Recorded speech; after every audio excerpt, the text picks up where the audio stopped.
back to New World Next Week. I'm James Corbett of CorbettReport.com.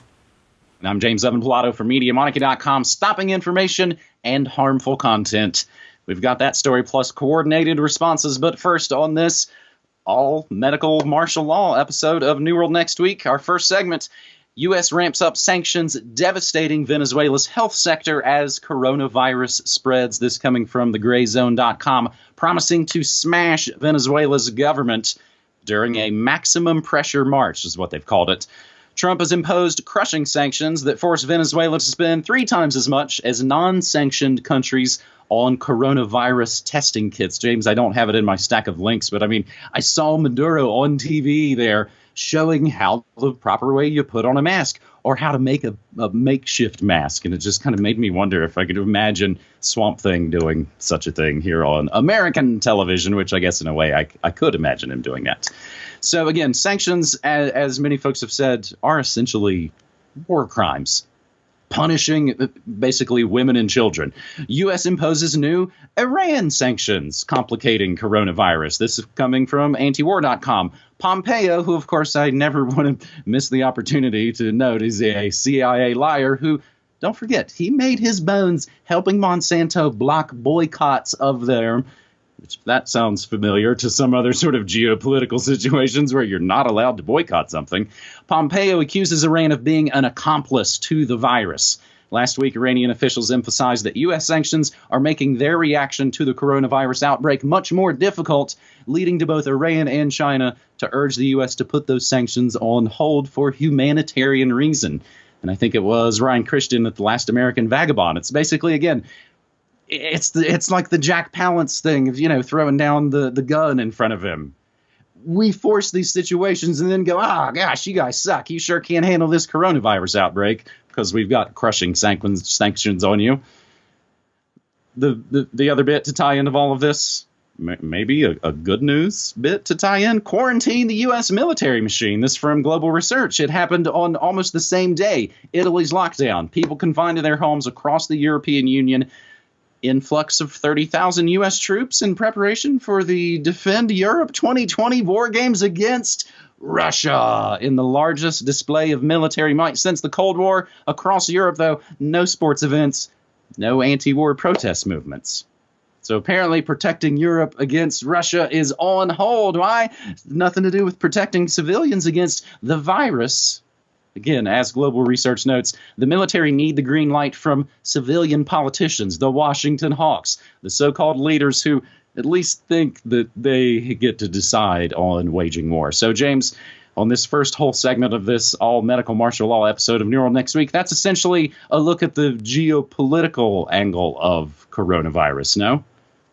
Yes, but that only covers a tiny sliver of what's going on right now, because everything, as everyone knows, is going crazy in a million different directions. And I think these are going crazy in directions that are completely understandable given the geopolitical framework. Essentially, it's whatever agendas were being pushed before are now still continuing to be pushed, but cranked up to 11. And medical sanctions and what have you are just one more layer on that cake. So maximum pressure march against Venezuela. And here's just another, excuse to try to kick people while they're down anyway. Iran, of course, a target. And how about this one? We could throw this one in as well. Pepe Escobar just had a good article up. I'm also sourcing this from Global Research. China locked in hybrid war with U.S., talking about the China-U.S. tensions that are bubbling to the surface in light of this, and accusations by high-ranking Chinese officials that this is a U.S. bioweapon attack and things like this. I mean, these are extremely important steps on the geopolitical board, at least for bringing out the World War III that has been simmering under the surface to the surface. And on that note, I am going to be writing specifically about that in the newsletter this weekend. I'm going to be writing about the World War III aspect of this, that this is a total war. This is not a war with soldiers on a battlefield. This is a hybrid war of a type that humanity has not seen before. And all bets are off the table. I keep saying that, but it's because truly this is a new paradigm we are being steeped into right now. On the back of, sure, this phony baloney stupid hype over this nonsense virus that's a variant of the common cold and is not going to kill bajillions of people. But the panic that it is causing and the agendas that are being pushed on top of it is, as I say, it's cranked up to 11. So a lot of geopolitical stories that are happening simultaneously right now in conjunction with this. That European war game scenario being called off or potentially being halted or curtailed because of this is an interesting side note to this. Maybe they've stopped the outright aggression against Russia in this particular case and this particular time, but the long-term agenda is continuing to play out. In fact, even more so, even more intensely right now. So it's something to keep our eyes on. Well, I mean, as you and I were just kind of talking about before we started rolling, I mean, this is a lot of things are basically being sort of written and created and conspired about right now. Things that many people will work for many years to try and suss out and organize and make sense of. And we're kind of in the middle of the swirl of all of it right now, James. But again, if we've each been doing this for 15 years, this specific type of work for 15 years, we've seen this. Again, they're able to kind of make these big, like you said, Spinal Tap note, because it all does seem like satire, crank to 11. They use these sort of events to move all sorts of other pieces on the board, like, again, some sort of distractionary thing, not to get into the discussion of this is a distraction for blank, but it's a distraction for blank, blank, blank, blank, blank, just a ton of things. So on the second segment of this New World Next Week, episode 401, IMF prepares $1 trillion bazooka. This coming from activistpost.com. IMF Director Kristalina Georgieva. I'm not sure if I'm pronouncing that correct. I do have fun mangling names sometimes. Kristalina Georgieva issued a 3-policy prescription post that said should define a coordinated response from the developed economies in Europe and U.S., in addition to declaring that the International Monetary Fund, the IMF, has $1 trillion in loan capacity ready to put to work to salve the economic damage caused by the outbreak. Georgieva encouraged governments to spend more, asked the Fed, of course the Federal Reserve, to consider bulking up its dollar foreign exchange swap lines to emerging market central banks, more central banks. If you like the sort of Ponzi schemes built on one on the top of the other, like a pyramid. She also noted that the 42 bill that investors have pulled from EM markets is one of the biggest outflows in history and will certainly ratchet up financial stressors. And as this second segment is pretty much about the funny money moves being made during this coronavirus outbreak, how big is that Fed liquidity pump? This is like $1.5 trillion, or is it maybe $5 trillion? CNBC reports the Federal Reserve to pump more than $1 trillion in dramatic ramping up of market intervention amid coronavirus meltdown. Wall Street Journal says the Fed to inject $1.5 trillion. But the research from Money Maven, from where we're grabbing this article, of course, links in the show notes for everything cited, as always, shows this to actually be $5 trillion. And this is just blam, just $5 trillion out of thin air, created out of nothing. Sidebar note, this day in history, the U.S. went off the gold standard. Meanwhile, global economic coordination not happening in virus crisis. James, this actually coming from JapanToday.com, who notes, when the global economy melted down in 2008, which, like Max Kaiser called that was a controlled demolition of the economy. World leaders swiftly created an international forum to boost economies by spending more and keeping trade open. Central banks announced rate cuts within seconds of each other. And James, actually, this just in, and since I'm actually really into it now, I created the new archive.is link so we don't have to give any traffic to the Associated Press, but they are saying just a couple of hours ago, New York Stock Exchange is basically going to close its trading floor. It's going to go all computerized as of Monday. So it's also fun to note, fun maybe isn't the word, how many times the New York Stock Exchange has essentially gone, no, wait, time out, no fair, and basically get to stop everything because it's not working out in their favor. So if this is, James, as I think probably a lot of people have said or noted, is 9/11 in slow motion. A 9/11 in slow motion. This essentially is like the Building 6 portion of our show, where, apart from, of course, the bloodshed and death tolls and rampant police state actions, this is like the put options, the $300 billion in silver and gold bars down under Building 6 being heisted from underground tunnels, essentially the Die Hard 3 scenario of distractionary terrorism covering up a bank job. How's that for a media monarchy type analogy, James? Excellent. And you did some deep dives there that people are going to have to, if they don't know, get up to speed. Where you've been the last couple decades. Yeah, Die Hard 3, the gold heist scenario, or the money heist scenario, and all of that, the distractionary event, blah, blah, blah. Yes, and you're exactly right. One of the most important things that is happening right now is the economic side of this, and something that we'll be dealing with for years. Guaranteed. This is going to profoundly affect people's lives. And, of course, this is just the excuse trigger event, but it is triggering. That's what we have to concentrate on right now, and what's happening as a result of this.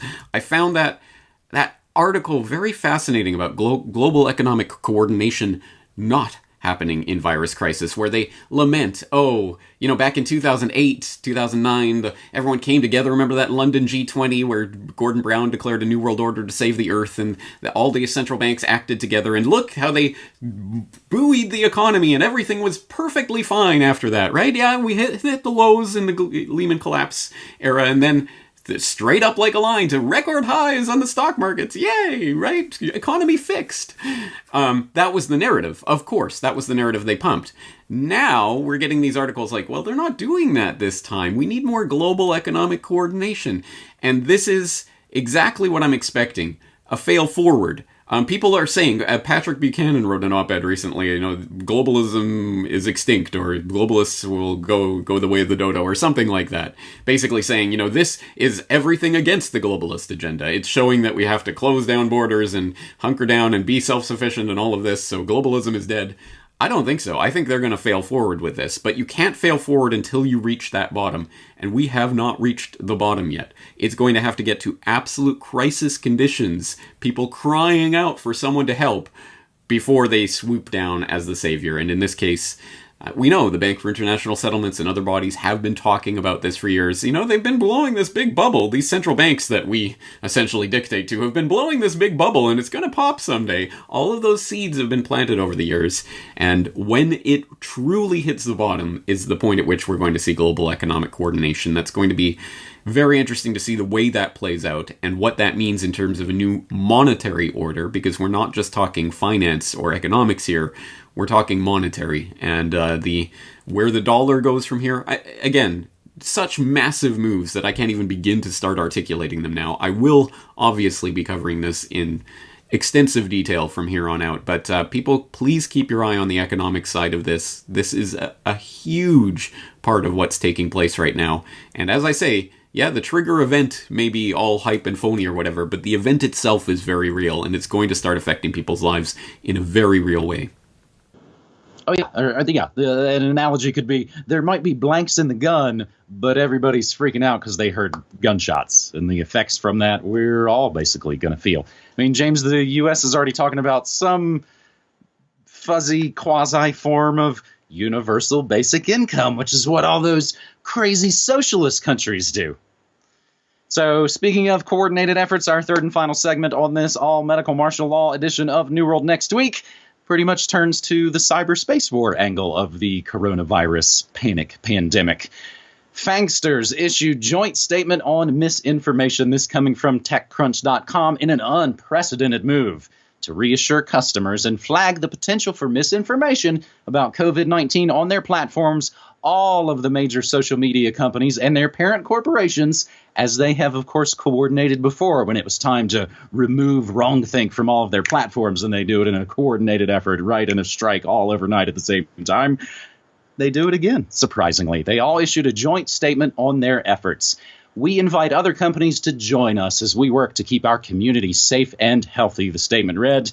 Last week, U.S. Chief Technology Officer Michael Kratsios held a remote meeting with representatives from, of course, the FAANGster corporations on how to coordinate various efforts related to COVID-19, including fighting disinformation. Now, the Washington, CIA, Amazon, Whole Foods Post, and Politico reported that the White House asked, and this is, you hear me say, you may have heard FAANG. I've turned it into FAANGsters, and it's FAANG. That's Fedbook, Amazon, Apple, Netflix, Google. In this case, they're reporting the White House asked Google, Facebook, Amazon, Microsoft, Apple, IBM, Cisco, and poor little Tweeter for help.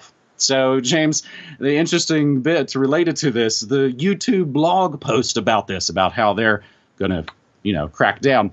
It would not load for me at all. I turned my VPN off for a second to check. I turned my uBlock origin off. It just wouldn't load for me. So it brought me running back again to archive.is. So we are again not giving any traffic to Gulag. The YouTube creator blog post protecting our extended workforce and the community, where users and creators may see increased video removals, including some videos that might not even violate policies. This is what they literally wrote.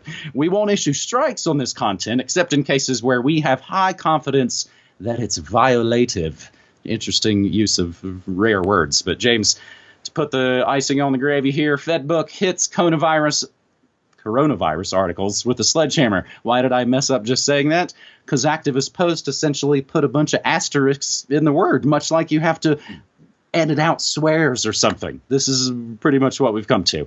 Articles from mainstream publications and vetted online venues are now apparently being removed from FedBook for simply mentioning the word coronavirus.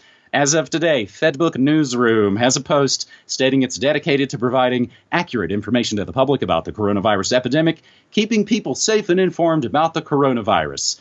In order to do so, Facebook declares it will be stopping misinformation and harmful content, among other virtuous actions. It appears, however, Facebook is censoring willy-nilly without any regard to content. And James, we've kind of talked about this before, where history professors were finding their videos of Nazis giving speeches being taken down from YouTube because, it's Nazis, you can't have it. I think the Seattle Times fell under this from Facebook. So we're basically at the point where we need code words to talk about the things we're trying to talk about. I mean, before they maybe wreck the internet, James? I don't know.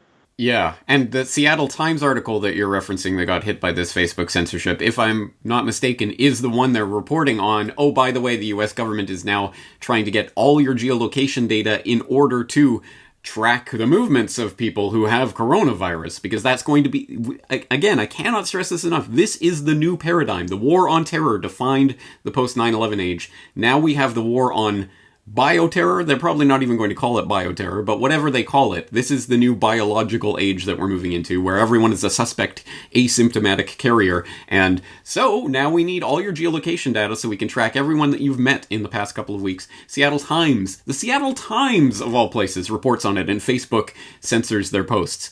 Absolute craziness. Of course, they're still fine-tuning and dialing in the right censorship buttons, but this is what it looks like. And as I say, cranking every agenda to 11, the online censorship agenda, probably 12 at this point. I have more to add, even in just the few hours since we compiled this list of stories. Here's a brand new one, hot off the press from the Ron Paul Institute, Daniel McAdams. Facebook censoring Ron Paul based on bogus PolitiFact fact check, where it's talking about Ron Paul's recent video on the coronavirus hoax is now being censored by Facebook, obviously enough. I mean, how could you have those words together without it being censorable? And on that note of archive.is, which you keep going back to, I just got an email in from someone. I can't confirm it because it's not happening to me, but they say that their ISP or some kind of content blocker is flagging archive.is as a potentially malicious site, so they have to VPN and disable and whatever, and then Cloudflare isn't even allowing them to get to it. So of course they're going after any site that would get you around some of the censorship or stop giving clicks to some of these controlled platforms. And hey, how about this update, which just came in the last few hours? A Facebook user who has posted our material before notes that she posted our New World Next Week about Lyme disease and weaponizing ticks. Remember that one? She posted that to her Facebook last year. Just now, the Facebook fact checkers have deemed it to be false information, checked by independent fact checkers. It says, conclusion false. The primary claims in the information are factually inaccurate. We were just reporting mainstream sources about that. So obviously, again, this isn't humans running this. This is just the censorship. They've flipped the switch and it is going into place. The online censorship agenda is happening. I've said it so many times now that I'm sick of saying it, let alone people sick of hearing it. But if you are getting our information through Facebook and YouTube and these controlled platforms, you are not going to get it for very much longer.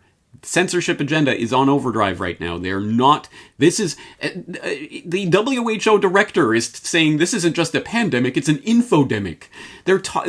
Everything is about this is weaponizing of this misinformation and fake news and all of this that's been drilled into the public for the last few years. This is where it converges, and they're going to say, look, people are costing lives because they're casting doubt on what the authorities are saying. This is where the rubber meets the road. Online censorship is here. It is happening. We're watching the gates closing. So again, if you're getting our material through these controlled platforms, you will not be getting it for very much longer. I hope you know, at the very least, our websites and where to go to directly access our work for as long as we're able to do that. Mm-hmm. Mm-hmm. Infodemic's not a bad term. They might call this, the infodemic age. As, of course, truth and viruses and everything kind of smashes together in the post-Trump era. And again, James, on all of these levels, from the geopolitical, definitely the financial and the technological, they've essentially written it all down ahead of time. They're ready to roll all of this out. Maybe the I-911 still is the other shoe that I think a lot of people are afraid has yet to drop that could be part of this sort of coronavirus infodemic.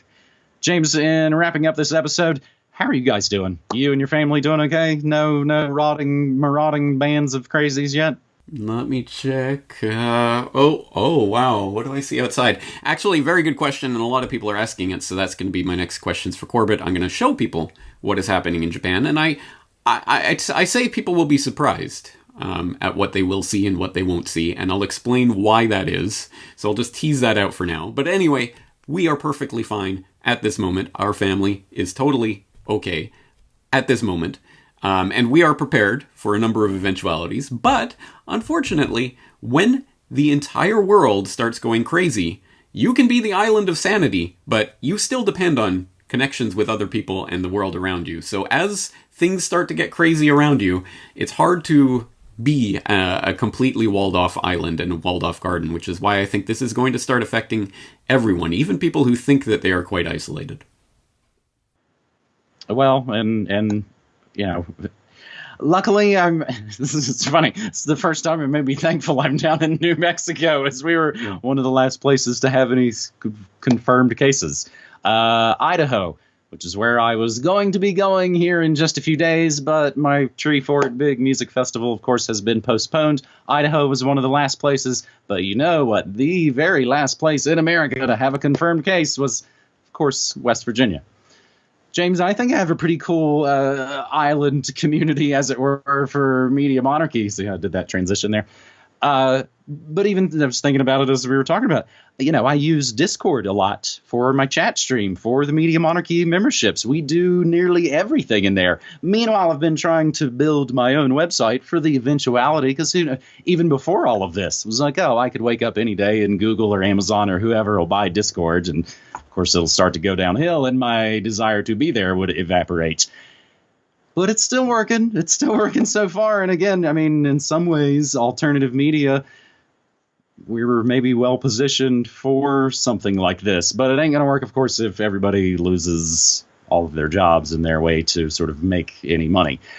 I do really think I've got a pretty cool, fear-free, kind of level-headed bunch of people hanging out in the Media Monarchy community each and every day, 24/7. And again, I stream like a radio station, 8 hours a day, Monday through Friday, 9 to 5, news, music, memes, and more. I think it is like the best radio station you never heard. So, James, now more than ever, we really need people's support. I have a post office box. So if people hate all the internet money and all that stuff, you can send me your dirty, dirty cash to the P.O. box that's listed at my website. Again, James, as you and I have said, we don't care how people support us, which platform you're mad at or which platform you prefer. We use nearly all of them. Just any way that you can support independent, non-commercial alternative media. James? All right. Thank you for being out there and doing the work that you do. It's more important than ever before for information in a reasonable way to be out there and to be presented. So I'm glad there are people like you out there doing it. Let's continue doing it, and we'll meet again next week. Yep, because I won't be at my music fest, so we'll be here for another mural next week. Okay, well, I can't say I'm looking forward to it in that sense, but anyway, I'll be here, and I hope you will too. This is New World Next Week. Talk to you again next week. All right, buddy. Take care.